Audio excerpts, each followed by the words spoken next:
কাৰ্যকৰ্তা সন্মিলন আছিলে সঁচাকৈ উৎসাহমূলক বহুত বেছি ভাল লগা পৰিৱেশ আৰু সন্মানীয় জিলা সভাপতিৰ লগতে সন্মানীয় জ্যেষ্ঠ কাৰ্যকৰ্তাসকল আহিছিলে আৰু অনাগত সময়ত কেনেকৈ আমি নিৰ্বাচনী প্ৰচাৰ কৰিম এইবিলাক সকলো সাংগঠনিক ফালে আজি আলোচনা হৈছে আৰু কাৰ্যকৰ্তাসকলৰ উৎসাহ চাই বহুত বেছি ভাল লাগিছে না ৰণডংকাটো কেতিয়াবাই বজাইছোঁ আজি হয় আজি কাৰ্যকৰ্তাসকলৰ লগত এটা সমিলমিলেৰে এটা সভা আমি পাতিছিলোঁ বুথৰ পৰা আৰম্ভ কৰি শক্তি কেন্দ্ৰ তাৰ লগতে যিসকল মোৰ্চাৰ কাৰ্যকৰ্তাসকলৰ লগত আমাৰ জিলা সভাপতি মহোদয় বহিলে আৰু আলোচনা কৰিলে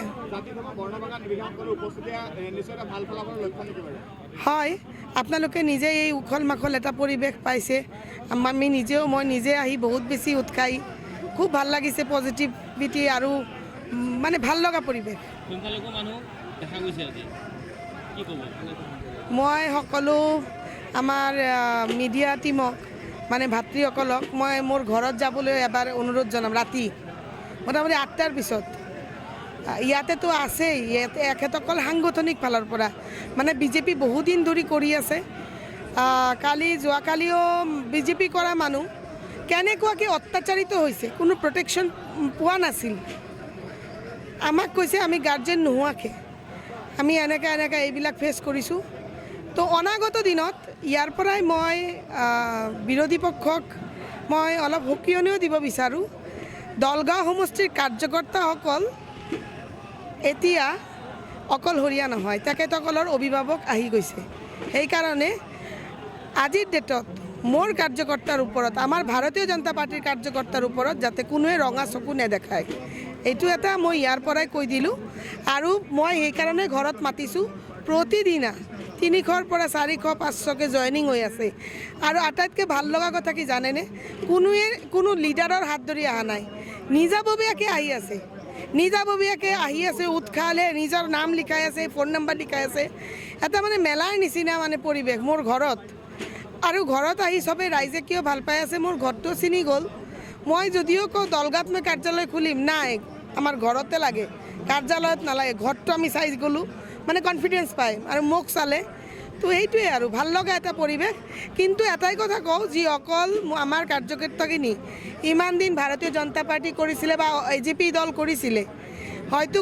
কোনে আছিল অভিভাৱক হিচাপে ইমান ওচৰৰ পৰা কাৰোবাক হয়তো পোৱা নাছিল কিন্তু আজিৰ ডেটৰ পৰা মই আছোঁ থিয় হ'বলৈ আমাৰ লগত নেতৃবৰ্গ আছে ইয়াতে কিবা অসুবিধা হ'লে আমি লগে চবেই থিয় হ'ম এইটো মই ইয়াৰ পৰা এটা বাৰ্তা প্ৰদান কৰিলোঁ আমাৰ সন্মানীয় কাৰ্যকৰ্তাসকলৰ এইবাৰতো ভাৰতীয় জনতা পাৰ্টিৰ নেতৃত্বত চৰকাৰ গঠন হোৱাটো নিশ্চিত আৰু অসমৰ লগতে দৰঙৰ যি 3টা বিধানসভা সমষ্টি আছে এই 3টা বিধানসভা সমষ্টিটো আপোনাৰ বিজয় সাব্যস্ত কৰিবলৈ সক্ষম হ'ব অসমত আজি যিটো আপোনালোকে দেখিছে প্ৰত্যক্ষ কৰিছে মাননীয় মুখ্যমন্ত্ৰী ডক্টৰ হিমন্ত বিশ্ব শৰ্মা ডাঙৰীয়াৰ নেতৃত্বত বৃদ্ধ বালিকা যুৱক যুৱতী সকলোৱে তেখেতক আগুৰি ধৰিছে অৰ্থাৎ নিৰ্বাচন এটা আনুষ্ঠানিকতা কিন্তু মাননীয় মুখ্যমন্ত্ৰী ডক্টৰ হিমন্ত বিশ্ব শৰ্মা ডাঙৰীয়াক ৰাইজে আপোনাৰ মেণ্ডেট দি দিছে কেৱল 9 তাৰিখে আমাৰ আনুষ্ঠানিকভাৱে আপোনাৰ নিৰ্বাচন হ'ব কিন্তু চৰকাৰ ইতিমধ্যে গঠন কৰিছে দলগাঁৱত মেইন ইছ্যুটো হ'ল কি আপোনাৰ ইয়াতে উন্নয়ন ডক্টৰ হিমন্ত বিশ্ব শৰ্মা ডাঙৰীয়াৰ নেতৃত্বত কিন্তু উন্নয়ন হৈছে যদিও বিধায়কগৰাকীয়ে কয় কিন্তু এই উন্নয়ন কিন্তু আপোনাৰ ভাৰতীয় জনতা পাৰ্টিৰ নেতৃত্বাধীন চৰকাৰখনে কৰিছে কিন্তু ইয়াত কৰিব লগা যথেষ্ট কাম আছে আপোনাৰ মানুহৰ মাটিৰ পট্টাই হওক গৰাখহনীয়ে হওক বা আপোনাৰ ইয়াতে কোল্ড ষ্টৰেজৰ অৰ্থাৎ কৃষি প্ৰধান এইটো সমষ্টি এই সমষ্টিটোত আপোনাৰ কৃষক ৰাইজক উন্নত পথত আগুৱাই নিয়াৰ ক্ষেত্ৰত এক আধুনিক পদ্ধতি এটা ব্যৱস্থা কৰিব লাগিব আৰু আমি ভাবিছোঁ অনাগত দিনত এই সমষ্টিটোত যথেষ্টখিনি আমি কাম কৰিম কৃষকসকলৰ বাবে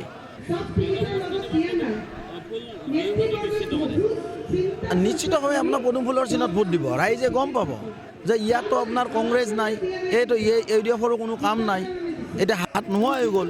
এতিয়া হাত যেতিয়া নাই ইয়াত, তো পদুম ফুলত বাহিৰে বেলেগ চিন্তা নকৰে ৰাইজে। যেতিয়া আপোনাৰ 9 তাৰিখে ভোট দিব যাব, নিশ্চিতভাৱে চিন্তা কৰিব যে চৰকাৰৰ লগত থাকিব লাগিব আৰু দলৰ উন্নয়ন কৰিব লাগিব। আৰু ৰাইজে এবাৰ বুজি উঠিছে, পদুম ফুলৰ চিনতে ভোট দিব।